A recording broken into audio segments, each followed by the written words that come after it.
Ada orang tua yang punya prinsip anak kecil tidak usah disuruh sholat. Nanti kalau besar tahu sendiri kewajibannya. Ternyata tidak ada niatan untuk sholat walaupun sudah punya anak. Sudah dewasa. Usianya sudah 40 tahunan. Tidak ada niatan. Kenapa? Karena sudah terbiasa sejak kecil tidak mengerjakan. Saya tidak mengerjakan. Sampai besar seperti itu. Memang kewajibannya ketika sudah balik. Akan tetapi tidak mungkin bisa dilakukan mendadak tiba-tiba di saat sudah balik. Dari Kanjeng Nabi benar. Muru asobiyah bisolah idha balah sab'a sinin. Wa idha balah asra sinin fadribuhu alaiha. Kan? Perintahlah anakmu untuk mengerjakan sholat ketika usia 7 tahun. Dan pukullah ketika usia 10 tahun apabila meninggalkan sholat. Kudu mentolo, kudu mentolo. Tidak mentolo, resikonya gede. Karena kebaikan itu berat. Kalau tidak dibiasakan, tidak akan mungkin bisa dilakukan. Bismillahirrahmanirrahim. Qala Syekh Al-Arabi Ahmad bin Athaillah Sakandari rahimahullahu ta'ala wa nafa'ana bihi wa bi'ulumi fid dharain. Malam ya'rif an-ni'ama biwujdaniha arafaha biwujudi fugdaniha. Man utahi sapane wong iku lam ya'rif lamun ora weruh sapa man an-ni'ama ing pira-pira nikmat atau qadran ni'ami ing kira-kirane nikmat. Niku tenggene kitabe qadran ni'am bukan an-ni'ama. Malam yakrib qadran ni'am biwujdaniha arafaha biwujudi fugdaniha. Man tasapane wong kulam ya'rif lamun ora weruh sapa man qadran ni'ami ing kira-kirane nikmat atau ing derajate nikmat ing gedene nikmat biwujdaniha kelawan wujude nikmat arafaha mongko weruh sapa man ing ni'am fi wujudi fugdaniha kelawan wujude ilange nikmat. Siapa yang tidak mengenal harga nikmat, ada harga nikmat ya, berarti ada kalimat qadra yang hilang di situ. Ketika adanya nikmat itu, maka ia akan mengetahui harga kebesaran nikmat setelah tidak adanya atau lenyapnya. Hikmah ini menjelaskan tentang kewajiban kita untuk mengenali nikmat, untuk mengetahui betapa pentingnya nikmat, untuk tidak mengabaikan nikmat yang diberikan Allah kepada kita. Jika kita tidak mengetahui nikmat, kita tidak akan mensyukuri. Kalau kita tidak menganggap nikmat itu penting, maka kita tidak akan mensyukuri. Ketika tidak mensyukuri, maka nikmat akan hilang. Kalau sudah hilang, baru terasa. Ketika ada, dianggap biasa. Ketika tiada, baru terasa. Apapun itu, nikmat apapun, baik nikmat sehat, nikmat harta, nikmat hidup, nikmat pasangan, nikmat tetangga, nikmat saudara, nikmat orang tua.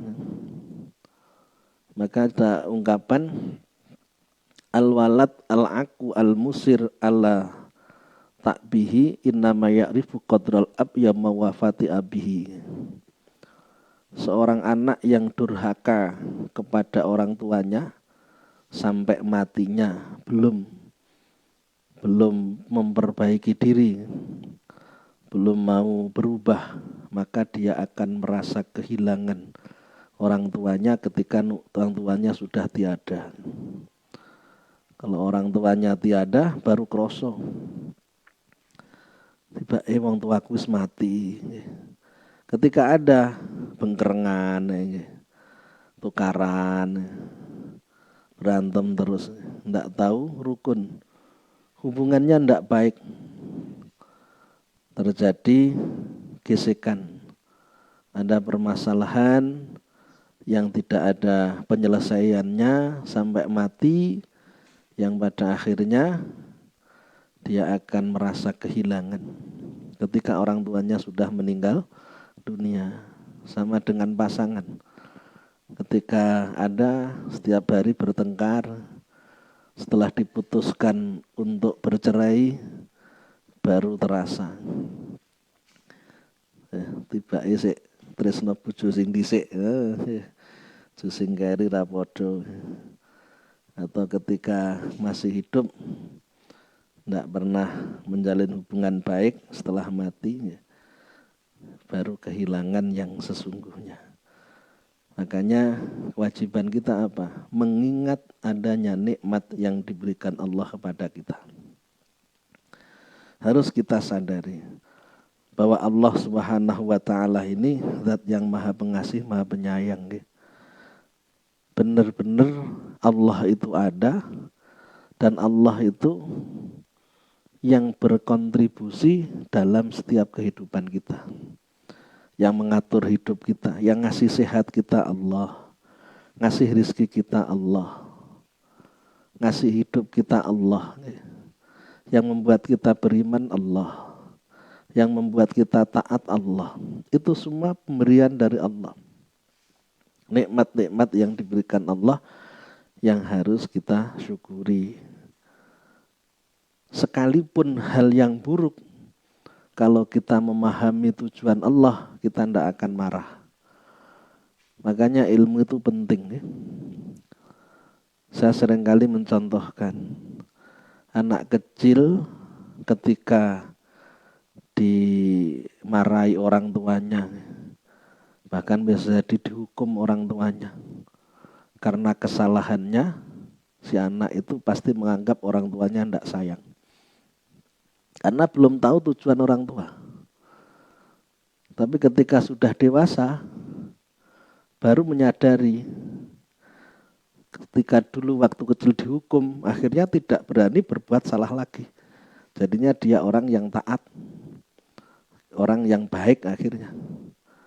Ada satu kisah, ada seorang pemuda ketika melakukan tindakan kriminal, membunuh dan lain sebagainya, dihukum. Dia tidak terima.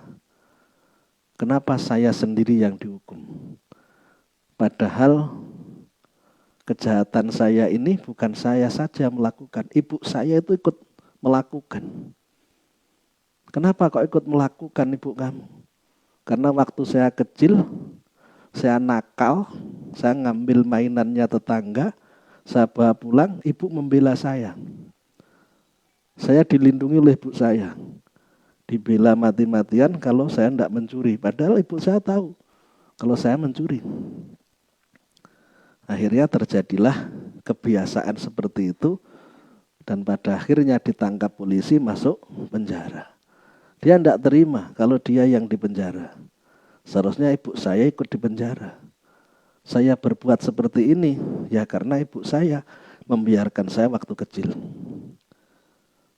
Sama dengan anak tidak sholat, mohon maaf.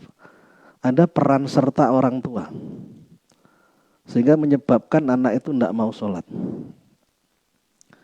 Kenapa Anda tidak sholat? Ya jangan salahkan saya. Karena waktu kecil orang tua saya tidak pernah mengajak saya untuk sholat.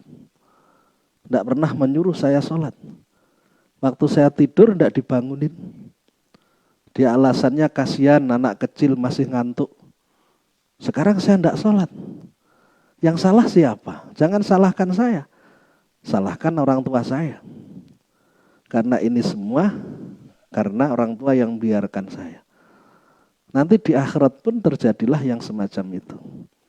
Wahai Allah, saya tidak terima kalau orang saya masuk surga, sedangkan saya masuk neraka. Kenapa? Karena dosa-dosa saya ini sebenarnya bukan saya yang mengerjakan sendiri. Orang tua saya ikut andil, ikut berkontribusi, ikut berpengaruh dalam dosa-dosa saya. Terjadilah seperti itu. Memang kenyataannya demikian. maka kita harus harus benar-benar memiliki peran yang penting. Harus menjalankan peran kita sebagai orang tua. Harus bagaimana, harus memberikan peringatan kalau ada kesalahan. Dampaknya sangat besar. Saya seringkali cerita, ada orang tua yang punya prinsip anak kecil tidak usah disuruh sholat. Nanti kalau besar tahu sendiri kewajibannya. Ternyata tidak ada niatan untuk sholat walaupun sudah punya anak. Sudah dewasa. Usianya sudah 40 tahunan. Tidak ada niatan. Kenapa? Karena sudah terbiasa sejak kecil tidak mengerjakan. Jadi tidak mengerjakan. Sampai besar seperti itu. Memang kewajibannya ketika sudah balik. Akan tetapi tidak mungkin bisa dilakukan mendadak, tiba-tiba di saat sudah balik. Dari Kanjeng Nabi benar. Muru asobiyah bisolah idha balahu sab'a sinin. Wa idha balahu asra sinin fadribuhu alaiha. Kan?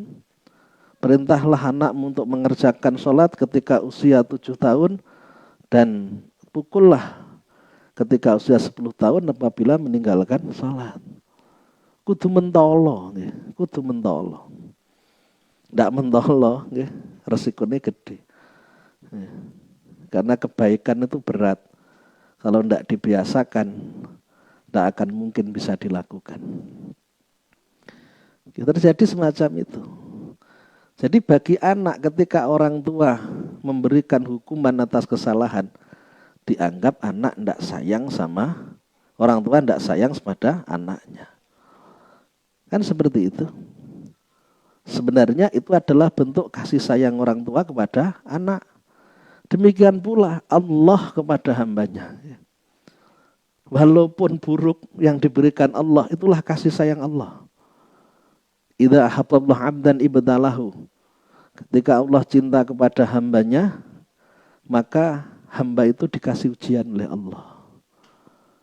Kenapa? Karena Allah ingin menghapuskan dosa. Jangankan masalah besar, kaki tertusuk duri ini kemauan loh. Itu bisa menghapuskan dosa. Menghapuskan dosa, memberikan pahala besar ketika sabar kan. Juga akan meninggikan derajat. Banyak hal yang positif yang kembali kepada hamba dari hal yang buruk yang diberikan Allah kepada hamba. Sehingga kalau kita berbicara nikmat, tidak hanya yang kita senangi, yang kita katakan nikmat. Yang tidak kita senangi sekalipun bisa kita katakan nikmat kalau kita melihat hikmah di balik semuanya. Orang yang mengenal Allah, syukur itu bukan hanya ketika dapat nikmat. Dapat musibah pun syukur. Dan itu yang paling membuat kita, hati kita menggelitik kan. Kok aneh, kok iso kan. Jawabannya agak gampang. Karena yang dilihat adalah hikmah di balik semuanya. Musibah yang mendatangkan keuntungan, itu sebenarnya adalah nikmat. Nikmat yang membuat orang rugi karena jauh dari Allah sebenarnya itu musibah. Makanya sekalipun musibah, ketika kita melihat bahwa itu pilihan Allah dan ada keuntungan-keuntungan yang kembali kepada kita, maka akan kita katakan sebagai nikmat dan kita syukur. Dalam Al-Quran Allah sampaikan, wa asa an takrahu syai'an wa yaj'alallahu bihi khairan katsira. Surat An-Nisa. Bisa jadi kamu benci kepada sesuatu, tetapi Allah menjadikan kebaikan yang besar pada sesuatu yang kamu benci. Akhirnya tidak ada masalah. Hidup seperti apapun tidak ada masalah. Karena pikirannya tembus kepada hal yang positif yang kembali. Anak kecil yang paham sama orang tuanya dengan memberikan teguran, hukuman, sebagainya, tidak akan benci sama orang tuanya. Justru berterima kasih, saya diperlakukan seperti ini. Tapi biasanya ketika anak sudah dewasa baru menyadari. Ketika masih kecil belum sadar. Seorang guru yang begitu perhatian pada muridnya, bagi murid nggih ndak disenengi. Golek guru sing penak ora patek ngeki PR kan ngono to. Sing ndak patek ngeki tugas kan. Sing ngeki tugas ndak disenengi. Setelah dia tahu manfaatnya, dia bersyukur, berterima kasih pada gurunya sering ngasih tugas. Karena dengan adanya itu, dia memiliki kepandaian yang lebih dari yang lainnya. Kita kalau paham tujuannya Allah, kita tidak akan muring-muring, tidak akan marah-marah sama Allah. Dan orang yang tahu tujuan Allah seperti itu hanyalah orang yang ngaji. Orang yang belajar agama. Tidak belajar agama, tidak akan tahu. Hatinya buta, walaupun matanya bisa melihat. Yang dilihat, yang dinilai apa yang dilihat oleh mata. Tidak melihat sebaliknya. Sama dengan kasusnya seorang murid yang tidak senang sama gurunya yang disiplin. Seorang anak tidak senang dengan orang tuanya yang keras, yang kasar, yang menghukum. Sama dengan itu. Karena masih belum sadar, belum paham. Belum mengerti tujuan.